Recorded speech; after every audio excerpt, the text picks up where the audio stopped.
வாழ்க வளமுடன். அருட்பேராற்றல் இரவும் பகலும் எல்லா நேரங்களிலும் எல்லா இடங்களிலும் எல்லா தொழில்களிலும் உறுதுணையாகவும் பாதுகாப்பாகவும் வழி நடத்துவதாகவும் நம் அனைவர் வாழ்விலும் அமையுமாக. அன்பர்கள் அனைவருக்கும் பாலாவின் இனிய வணக்கங்கள்.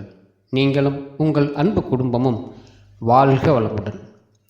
இன்னைக்கு நம்ம பார்க்க போகிற தலைப்பு மகர லக்னத்தில் பிறந்தவங்களை பற்றி.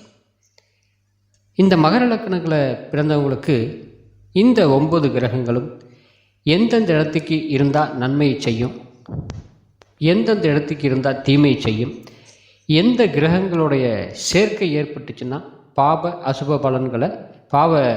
பலன்களையும் அசுப பலன்களையும் அதிகமாக தரும், அதே சமயத்தில் பொருளாதார முன்னேற்றம் தரக்கூடிய கிரகங்கள் எது, இவங்களுடைய வாழ்க்கை முறை எப்படி இருக்கும் அப்படிங்கிறத பற்றி பொது பலனாக நம்ம பார்க்கலாம். இப்போது இந்த 9 கிரகங்களுமே நம்முடைய பிரபஞ்சம் முழுக்க இருக்க அத்தனை உயிர்களும், அதுக்கு பின்னாடி வந்த பரிணாம வளர்ச்சியில் வந்த நம்முடைய தாத்தா பாட்டி, நம்முடைய படிப்பு, நம்முடைய தொழில், நம்மளுக்கு அமையக்கூடிய மனைவி, நம்மளுக்கு கொடுக்கக்கூடிய வருமானம், என்ன தொழில் செய்யணும், எந்த விதமான குழந்தை ஜனனமாகும், ஆனா பெண்ணா, இந்த ஜனனம் எப்படி இருக்கும், எந்த முறையில் இவங்க வாழ்வாங்க, எந்த விதமான தொழிலை நம்ம எடுத்துக்குவோம், அது மூலிமா எப்படி நம்மளுக்கு வருமானத்தை எடுப்போம், இல்லை அதிகம் பண்ணுவோமா இல்லை குறையுமா,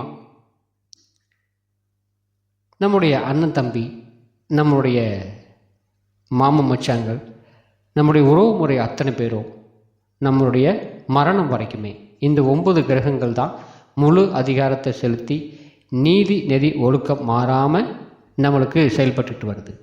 இந்த 9 கிரகங்களும் எல்லாமே சுபகிரகங்கள் தான். எந்த கிரகம் தீமையை செய்யக்கூடியது அல்ல. பொதுவாக நம்மளுக்கு சொல்லுவாங்க, குருவுடைய பார்வை கோடி நன்மையை தரும், சனியுடைய பார்வை தீமையை தரும் சொல்லி பொது வழக்கு இது. இயற்கையான சுபர் குரு, இயற்கையான பாவி சனின்னு சொல்லுவாங்க. இந்த ராகு கேது இப்படிப்பட்டவங்களுக்கெல்லாம் எல்லாமே இந்த மாதிரி எல்லா லக்கணங்களுக்கும் ஒரே மாதிரி அமைஞ்சிடாது. ஒவ்வொரு லக்கணத்துக்கும் ஒவ்வொரு கிரகமும் ஒவ்வொரு மாதிரி பலனை கொடுக்கும். ஒரு சுபகிரகமாக இருந்தாலும் கூட ஒரு சில லக்கணங்களுக்கு மிகப்பெரிய மாரகராக அந்த ஜாதகத்துக்கு அமைஞ்சு போயிடும். ராகு கேதுகள் சனி பாவகிரகமாக இருந்தாலும் கூட ஒரு பொருளாதார முன்னேற்றத்தையும் மிகப்பெரிய யோகத்தையும் தரக்கூடியது இந்த சனி ராகு கேதுகளாகவே ஒரு சில லக்கணங்களுக்கு நம்மளுக்கு அமையும். அதுபோல் இந்த மகர லக்கண ஜாதகத்துக்கு எந்த விதமான பலன்களை கிரகங்கள் தரப்போகுது அப்படிங்கிறத பற்றி நம்ம பார்க்கலாம். இந்த கிரகங்களுடைய அமைப்பு நம்மளுடைய முன்னோர்கள் செய்த நல்வினை தீவினை பிரகாரம் நம்மளுக்கு நல்ல இடத்துல அது தீய இடத்துல நம்மளுக்கு அமையக்கூடிய வாய்ப்பும் உண்டு. நம் முன்னோர்கள் நல்லது செஞ்சுருந்தாங்க அப்படின்னா சுபகிரகங்கள் சுப இடத்துல அமைஞ்சு மிகப்பெரிய யோகத்தை கொடுக்கும். சில பாவ சம்பந்தங்கள் நம்மளுக்கு வந்திருந்தது அப்படின்னா அது மாறுபட்டு அமைஞ்சு அதுக்குண்டான பலன்களை நம்மளுக்கு அனுபவிச்சுட்டு போக வேண்டிய இடத்துல அந்த கிரகங்கள் நம்மளுக்கு அமைஞ்சிடும். அப்போது இந்த 9 பேரும் இல்லாமல் இந்த உலகம் இல்லைன்னு சொல்லுவோம் இல்லையா, அதுபோல் இந்த 9 பேரும் இல்லாமல் நம்ம வாழ்க்கை, நம்மளோட சொந்த பந்தங்கள் அனைத்துமே நம்மளுக்கு இல்லாமல் போயிடும். இது மூலியமாக தான், இந்த 9 பேர்த்து மூலியமாக தான் நம்மளை வழிநடத்தி கொண்டுட்டு போகிறாங்க. அப்படி வழிநடத்தக்கூடிய 9 பேரும் மகர லக்கணத்தில் ஜனனமானவங்களுக்கு எந்த விதமான பலன்களை கொடுப்பாங்க அப்படிங்கிறத பற்றி பொதுவாக நம்ம பார்க்கலாம். இதுக்கு ஒரு 6க்கும் 9க்கும் முடியோர் அவர் அன்பாக திரிகோணம் உச்சத்திலேற 6 தீயர்கள் நிற்க செம்மன் அதிர்ஷ்டவானாம் சத்ருபுங்கனம் தோழி அப்படின்னு சொல்லி ஒரு சித்தர் ஒருத்தர் சொல்லியிருப்பார். இந்த மாதிரி ஒரு கவியை நம்ம ஆராய்ச்சி பார்த்தோம் அப்படின்னாக்கா, லக்னாதிபதி, ஏன்னா மகரத்துக்கு லக்னாதிபதி தான் சனி, அவர் எங்கிருந்தாலும் பெரிய தவறு மகர லக்கணத்துக்கு பண்ணுறதில்லை. 1, 4, 6, 9, 10 இந்த மாதிரி இடங்களில் இருந்தால் நல்ல பலனை அள்ளி தருவார் இந்த சனி பகவான். இவரோட சுக்கிரன் புதன் ராகு கேதுகள் கூட சேர்ந்துருது அப்படின்னு வச்சுக்கோங்க, மிகப்பெரிய சிறப்பை தரும். ஆனால் குருவோட சேர்ந்தது அப்படின்னா சிறப்பு இல்லை. இந்த மாதிரி கிரகங்கள் நம்மளுக்கு தரக்கூடிய பலன்களை சில இடத்துக்களில் அமரும்போது மிகப்பெரிய பாவங்களையும் மிகப்பெரிய நன்மைகளையும் தரும். பொதுவாக இந்த லக்கணத்துக்கு சனி பகவான் மிகப்பெரிய நன்மை செய்யக்கூடியவர் தான். இந்த மகர லக்கணத்துக்கு பிறந்தவங்க இந்த திரிலோக சஞ்சாரின்னு சொல்லுவாங்க. எப்பவுமே அலைஞ்சிக்கிட்டே இருக்கக்கூடிய தன்மை கொண்டவங்க. பல துறையில் கல்வி இவங்களுக்கு சப்போர்ட் பண்ணி கொடுக்கும்.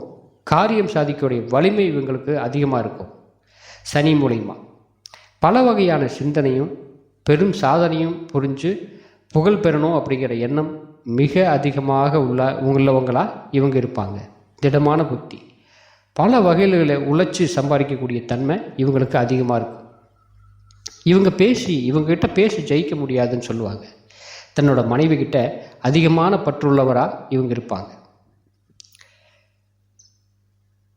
இந்த மகர லக்கண ஜாதகத்தில் பிறந்தவங்களுக்கு ஒரு விதமான ஒரு தனித்திறமை உண்டு. ஒரு எய்ம் பண்ணிட்டாங்க அப்படின்னா அதை முடிக்காமல் இவங்க திரும்புறதில்லை. அதே சமயத்தில் இந்த உருவ அமைப்பு அப்படின்னு பார்க்குறது கொஞ்சம் வயசுக்கு மீறிய தோற்றம் இருக்கும். எல்லா விஷயத்துலையும் இவங்க கணக்கே பார்ப்பாங்க, கரெக்டாக இருக்கணும் அப்படின்னு சொல்லி நினைப்பாங்க. ஏன்னா சனியோடைய தன்மை அப்படியே இவங்களுக்கு பொருந்தி வரும். அதே மாதிரி மற்றவங்களுக்கு உதவி பண்ணுறதுலையும் இவங்க தாராளமாகவே இருப்பாங்க. அரசு தரப்பு வேலைகளை இருக்கிறவங்க, அரசு தரப்பு அதிகாரிகளுடைய ஆதரவு பெறுவங்க இந்த மகர ராசி அன்பர்களாக இருப்பாங்க. உடல்நிலை மட்டும் இவங்க கொஞ்சம் கவனமாக பார்த்துக்கிட்டா சரியாக இருக்கும். ஏன்னா இந்த லக்கணம் அப்படிங்கிறவங்களுக்கு ஒரு புதன் பகவான் உங்களுக்கு சாதகமாக இல்லாத இடத்துல இருந்தது அப்படின்னா அந்த தசாபுத்திகள் நடக்கும்போது சில பாதிப்புகளை உடம்புல தெரியலாம். இந்த அரசாங்க வேலை, தொழிற்சாலை, எண்ணெய் வள வாரியம், விவசாயம், தோட்ட வேலை முதல் தொலை இவங்களுக்கு ஈஸியாக சூட் ஆகும். அதே சமயத்தில் மூட்டு சம்மந்தப்பட்ட வழிகள் கொஞ்சம் நம்மளுக்கு இருக்கும். சனி அப்படிங்கிறதுனால கால் பகுதியில் கொஞ்சம் கவனமாக பார்த்துக்கிறதும் அதில் அடிபடாமல் பார்த்துக்கிறதும் நம்மளுக்கு நல்லது. இவங்களுடைய ஆயுள் பலம் நம்மளுக்கு தீர்க்கமாக இருக்கும். மிக பலமான ஆயுள் பலத்தை கொண்டவங்க தான். எந்த விதத்துலேயும் நம்மளுக்கு இள வயதில் அற்ப ஆயுள் அப்படிங்கிறது இருக்காது. இந்த மகர லக்கண ஜாதகருக்கு தன்னுடைய உழைப்பால் ஏதோ ஒரு வகையில் நம்மளுக்கு முன்னுக்கு வருவாங்க. ஆனால் இதில் முக்கியமான விஷயங்கள் என்னவாக இருக்கும் இந்த மகர லக்கண ஜாதகருக்கு அப்படின்னாக்கா, எவ்வளவு வருமானம் நம்மளுக்கு இருந்தாலும், எவ்வளவு குடும்ப வாழ்க்கை இனிதாக நம்மளுக்கு அமைஞ்சாலும், எவ்வளவு பேருடைய பழக்க வழக்கம், பெரிய ஆளுடைய பழக்க வழக்கம் நம்மளுக்கு இருந்தாலும் இவருக்குன்னு சொல்லி ஒரு குறை இருந்துக்கிட்டே இருக்கும். ஏதோ ஒரு குறை, ஒரு சின்ன ஒரு குறையாவது இவங்ககிட்ட நம்மளுக்கு இருந்துக்கிட்டே இருக்கும் அப்படின்னு சொல்லுவாங்க. அதையே வெளிக்காட்டிக்க மாட்டாங்க. வெளிக்காட்டாமல் தனக்குள்ளே வச்சுக்கிட்டு இவங்க ஒரு வெளியாட்களுடைய மத்தியில் பலம் பொருந்தியவங்களாக தெரிவாங்க.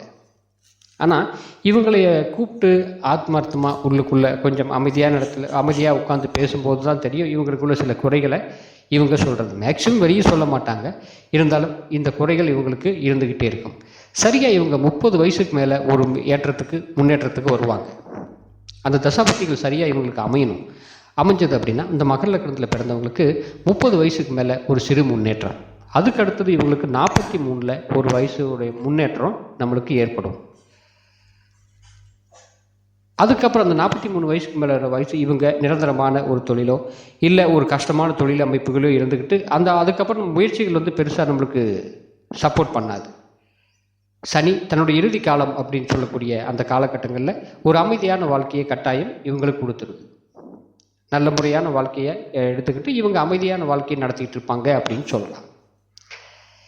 இந்த சனி பகவானுடைய வீட்டில் மகர லக்கணத்தில் ஜனனமான இந்த மகர லக்கணத்துக்கு அத்தனை பேர்த்துக்கும், உலகத்தில் உள்ள அத்தனை மகர லக்கண ஜாதகருக்கும் இந்த நவகிரகங்களான 9 பேரும் நல்ல விதமான பலன்களையே கொடுக்கணும் அப்படின்னு சொல்லி அன்னை ஸ்ரீ பாலா திரிபுர சுந்தரியை வேண்டிக் கொள்கின்றேன்.